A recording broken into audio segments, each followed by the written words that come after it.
যারা মোবাইলের মধ্যে ভিডিও কলে বিয়ে করে আমি ওইটার অনেক বড় একটা প্রতিবাদ করি। বিকজ এমন করে বিয়ে কেউ করিয়েন না। নিজেকে একটু সময় দিন, যে মানুষটাকে আপনি পছন্দ করেন তার সাথে কথা বলুন, তার পরিবারকে জানুন, চিনুন, দরকার প্রয়োজন আপনি বিয়ে ঠিক করে রাখুন, কিন্তু বিয়েটা করিয়েন না। আর যদি আপনি করেও থাকেন, ওইরকম ক্ষেত্রে কী হয় জানেন, শতকরা 80% মানুষ অনেক কষ্টে আছে, শতকরা 20% মানুষ যারা সফলতা পাইছে। এখন আপনার যদি ভাগ্য এতই ভালো হয় যে ওই 20%-এর মধ্যে আপনি পড়বেন, তাহলে আপনি করতে পারেন, সমস্যা নাই। আর এটা আমি কেন বলতেছি, আজকের স্টোরিটা শোনার পরে আপনারা বুঝতে পারবেন।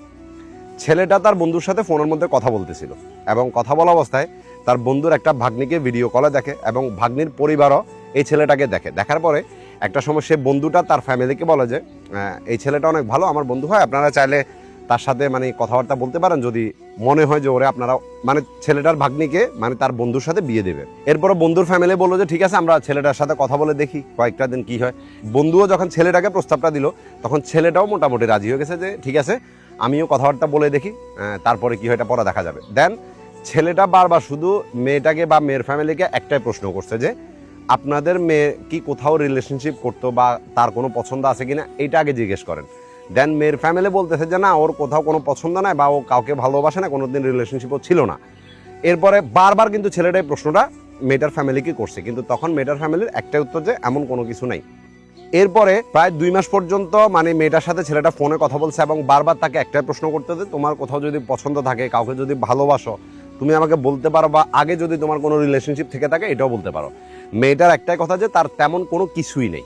একটা সময় যায় ছেলেটার ফ্যামিলিও বিষয়টা জানলো, জানানোর পরে ছেলের ফ্যামিলি যদিও প্রথমে রাজি হয় না ডেফিনেটলি, দেন একটা সময় গিয়ে ছেলের দিকে তাকায় সবাই রাজি হয়েছে, এবং ফোনের মধ্যে তারা সুন্দর বিয়ে শাদিও করে নিছে, বৈঠক তৈঠক হয়ে ফোনের মধ্যে বিয়ে করে নিছে। দেন বিয়ে করার পরে মোটামুটি সব কিছু ভালো চলতেছিল। মেয়েটার যে চাহিদা, মেয়েটার যে ভরণ পোষণের দায়িত্ব সম্পূর্ণ এখন ছেলেটা নিয়ে নিছে, নিজের টাকা দিয়ে মেয়েটাকে মাদ্রাসা আবার নতুন করে ভর্তি করাইছে।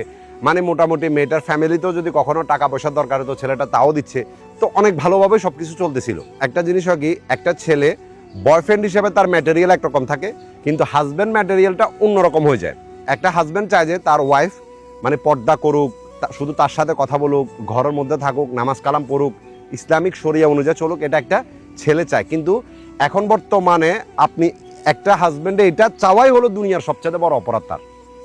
এবং শুধু এইটার জন্য যে কত হাজার হাজার সংসার ভেঙে যাচ্ছে আপনি এটা কল্পনা করতে পারবেন না, শুধু এই চাওয়াটার কারণে। বিকজ মেয়েদের কাছে মনে হয় যে তাদেরকে আপনি কোথাও যাইতে না করছেন, এবং তারা যদি ওইভাবে চলাফেরা করে যেটা হাজব্যান্ডের পছন্দ হইতেছে না, তো তখন মেয়েরা মনে করে যে তাদেরকে আপনারা তাদের স্বাধীনতা নিয়ে কথা বলতেছেন, এবং তাদের স্বাধীনতা বন্ধ করে দিচ্ছেন, তাদেরকে সব জায়গায় শুধু মানা করতেছেন। এরপরে মেয়েরা কি করে, নর্মালি ডিভোর্সের কথা বলে দিবে, তোমার সাথে থাকবো না, এক্সেট্রা এক্সেট্রা, এগুলো বলা শুরু করে দেয়, যেটা এখন অনেক ফ্যামিলিতে হইতেছে, এটা আমি জানি। তো এখন এদের রিলেশনশিপে কি হলো, মোটামুটি কয়েকটা মাস যাওয়ার পরে মানে দেখতেছে যে মেয়েটার অনেকগুলো ফেসবুক আইডি বলেন, বিভিন্ন সোশ্যাল মিডিয়াতে আইডি আছে, এবং ছেলেটা দেখতেছে যে মেয়েটা অনেকগুলো ছেলের সাথে কথা বলে। এগুলা নিয়ে মেয়েটাকে না করা হয়েছে, মেয়েটা বলছে আর করবে না। সেম থিং, কিছুদিন পরে আবার সেম জিনিস, আবার সেমভাবে করতেছে। এভাবে মোটামুটি চলতে থাকে। ছেলেটার মাথার মধ্যে ছিল যে একটা সময় গিয়ে সব কিছু ঠিক হয়ে যাবে, সে আশা নিয়ে বসেছিল যে সে আমাকে ভালোবেসে হলেও আমার অপছন্দের কাজগুলো সে করবে না, এবং এমন সময় আসবে। বিকজ সে যখন যা চাচ্ছে, যেটা বলতেছে, আমার সামর্থ্য অনুযায়ী আমি সম্পূর্ণ মেটানোর চেষ্টা করতেছি, কিন্তু এভাবেই তাদের মধ্যে ঝগড়াঝাটি চলতে থাকে। তো এর মধ্যে ছেলেটা কি করছিল, যখন মেয়েটার দিক থেকে এরকম টর্চার পাইতেছিল, কোনো রকমভাবে মেয়েটাকে নিজের কথাটা বুঝাইতে পারতেছিল না, বা তাদের মধ্যে ঝগড়াঝাটি হইতেছিল, ছেলেটা কি করছে, মানে নিজে নিজে খাইছে বিদেশে। তা ওইটা খাওয়ার পরে তাকে হসপিটালে নিয়ে যাওয়া হয়, এবং আল্লাহর রহমতে সে ওখান থেকে বেঁচে যায়।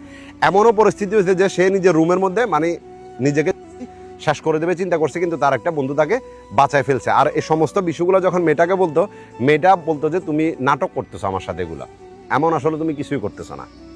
আর এটা মেয়েটা বলতো ছেলেটাকে। তো ছেলেটা আসলে বুঝতেছে না যে মেয়েটাকে ঠিক কি করে করবে। মেয়েটার ফ্যামিলিকে যখন ছেলেটা বিচার দিত, তখন মেয়েটার ফ্যামিলি বললো যে ঠিক হয়ে যাবে, সমস্যা নাই, যখন তোমরা একসাথে থাকা শুরু করবে তখন ঠিক হয়ে যাবে। বন্ধুকে বললো, বন্ধু সেম কথা বলতো। এভাবে একদিন মেয়েটার মধ্যে মানে পরিবর্তন দেখে ছেলেটা, দেখতেছে যে কিছু কয়েকটা দিন ছেলেটার সাথে অনেক সুন্দর করে কথা বলতেছে। ছেলেটা তো ভাবলো যে যাক, আল্লাহ হয়তো আমার দিকে তাকাছে, তার ভিতরে পরিবর্তন দেখা যাচ্ছে। তো সুন্দর করে কথাবার্তা বলার পরে ছেলেটাকে বলতেছে যে ঠিক আছে, আমি মাদ্রাসা যাচ্ছি, মাদ্রাসা থেকে আসার পর আমি তোমার সাথে কথা বলবো। এই যে মাদ্রাসা যাচ্ছে, সুন্দর করে কথা বলছে, এটাই ছিল ছেলেটার সাথে মেয়েটার লাস্ট কথা। এরপরে মেয়েটাকে যত ফোন দিচ্ছে না, মেয়েটা ফোন ধরতেছে না, তার টেক্সটে রিপ্লাই দিতেছে। একটা সময় ছেলেটা যখন মেয়েটার ফ্যামিলিকে কল দিয়ে জিজ্ঞেস করে যে কী হয়েছে, তখন মেয়ের ফ্যামিলি থেকে বলতেছে যে তাদের মেয়ে নাকি স্ট্রেট ফরওয়ার্ড, তাদেরকে বলে দিতে যে এই ছেলেটার সাথে মেয়েটা সংসার করবে না, বিকজ মেয়েটাকে নাকি ছেলেটা সবসময় শুধু ঝগড়াঝাটি করে, বকাঝকা করে, এটা করতে মানা করে, ওইটা করতে মানা করে, এবং এমন মানুষের সাথে মেয়েটা সংসার করতে পারবে না, এটা স্ট্রেট ফরওয়ার্ড বলে দিছে। এর মধ্যে কিন্তু বুঝতে পারতেছেন ছেলেটার পরিবার এখন বিষয়টা জানে। ছেলের পরিবার থেকে ছেলের বাবা প্রায় সময় মেয়েটার জন্য বিভিন্ন গিফট নিয়ে যেত, বিভিন্ন জিনিসপত্র নিয়ে যেত। ছেলেটার বাবা তো মোটামুটি আদর করতো। কিন্তু এখন মেয়েটার একটাই কথা যে ছেলের সাথে মেয়েটা সংসার করবে না, বিকজ এমন করে মেয়েটা থাকতে পারবে না, তার সাথে তার ফিউচার ভালো হবে না। তো ছেলে বললো যে এখন যদি আপনারা এটা বলেন, এটা কোনো কথা? মানে আজকে এতদিন পরে এসে যদি আপনাদের মেয়ে একটা কথা বলছে এবং আপনারাও আসি আমাকে এটা বলতেছেন, এটা কি কোনো কথা? আমার একটা সমাজের মধ্যে ইজ্জত আছে, সম্মান আছে, সবাই জেনে গেছে আমি বিয়ে করছি, আমার পরিবারের সাথে আমি লড়াই করলাম ওর জন্য, এখন আমি কার কাছে মুখ দেখাবো? তখন মেয়ের ফ্যামিলি থেকে বলতেছে যে মেয়ের বাবা, যেরকম তোমার বদনামি হয়েছে ওরকম আমাদেরও বদনামি হয়েছে, এখন আমাদের আর করার কিছু নাই। মেয়েটার ভাইকে ফোন দিতেছে, মেয়েটার ভাই সেম কথা বলতেছে, মেয়েটার মাও সেম কথা বলতেছে, মেয়েটার বাবাও সেম কথা বলতেছে। ইভেন যে বন্ধুর মাধ্যমে পরিচয় হয়েছে ওই বন্ধুটা ছেলেটার ফোন পর্যন্ত ধরতেছে না। এটাই হলো মোবাইলের বিয়ের এন্ডিং হয়, বুঝতেছেন?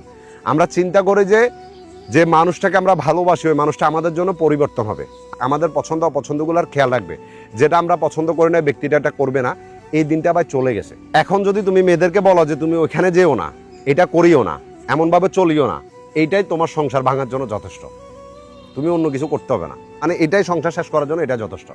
বুঝতেছ? দুনিয়া এখন এমন হয়ে গেছে। এই জন্য একটা কথা বলা হয়েছে না যে যে দিনগুলো চলে গেছে সেটা অনেক ভালো গেছে, যে দিনগুলো সামনে আসতেছে অনেক ভয়ঙ্কর আসতেছে। আমার আসলে এখানে বেশি কিছু বলার নাই ব্রাদার, তোমার ভুল ছিল এটা যে তুমি খুব অল্প সময়ের মধ্যে নিজের জীবনের সবচেয়ে বড় সিদ্ধান্ত নিয়ে ফেলছো। তুমি বিয়েটা এমন করে করতে পারতা যে কথাবার্তা ঠিক ফাইনাল হয়ে আছে, দেশে আসতা, সুন্দর মতো দেখে শুনে বিয়ে করতে, এটা তোমার জন্য ভালো ছিল। কারণ 2-3 মাসের মধ্যে একটা মানুষকে চেনা যায় না, রিলেশনশিপের বিয়ের ক্ষেত্রে বললাম। তো তুমি সেটা করো নাই, তুমিও তাড়াহুড়ো করছো, ফোনের মধ্যে একবার বিয়ে করে ফেলতে হবে। এখন বিয়ে করে নিলে যে ভালোবাসা সম্পূর্ণ হয়ে যায় বিষয়টা এমনটা না। এখন তো 2 বাচ্চা 4 বাচ্চার মাও চলে যাচ্ছে, দুনিয়া এখন এমন হয়ে গেছে। আর তোমরা ভাবো যে বিয়ে করে নিছি মানে ওরা আমি সারা জীবনের জন্য পেয়ে গেছি। টাইমলি টাইম ফোনের মধ্যে কথা বলা আর একসাথে সংসার করার মধ্যে আসমান আর জমিনের তফাৎ থাকে। তোমাকে শুধু এতটুকু বলবো যে এখন আর হুট করে কোনো সিদ্ধান্ত নিও না। এই মেয়ের সাথে তোমার ফিউচার খুব খারাপ, যত তাড়াতাড়ি পারো এটাকে বসে সমাধান করে ফেলো, এবং 1-1.5 বছর 2 বছর পর্যন্ত নিজের ক্যারিয়ার উপরে ফোকাস করো, নিজেকে ভালো মতো এস্টাবলিশ করো। এরপরে নিজের ফ্যামিলিকে বলো যে আপনারা যে মেয়ে দেখবেন আমি দেশে আসবো, ওই মেয়েকে দেখে শুনে আমি বিয়ে করব, আমার আর এসব পছন্দ অপছন্দের কোনো বিষয় নেই। যদি ভালো থাকতে চাও তো, আর যদি এই মেয়ের পিছনে পড়েই থাকো তো তোমার জন্য অনেক ভয়ঙ্কর কিছু অপেক্ষা করতেছে। আমি তোমার জন্য দোয়া করি যে এই কষ্টটা যাতে তুমি কেটে উঠতে পারো, এবং ইন ফিউচার যাতে ভালো সিদ্ধান্ত নিতে আল্লাহ পাক তোমাকে সাহায্য করে। আজকের গল্পের ছেলেটার নাম হলো এমডি হাসান এবং মেয়েটার নাম হলো সামিয়া। অবশ্যই আপনারা সবাই ছেলেটার জন্য দোয়া করবেন, এবং মেয়েটার চোখের মধ্যে এখন রঙিন পর্দা পড়ে আছে। সে দুনিয়ার বাস্তবতা এত সবার বুঝতে পারবে না। যখন এই দুনিয়াটা তার সাদা কালো চোখ দিয়ে দেখবে, তখন দেখবে যে আসলে বাস্তবতা আর রঙিনতা কতটা তফাৎ থাকে, আর তখন বুঝেও আসলে লাভ হবে না। বুঝতেছ? বাস ভালো থাকবা।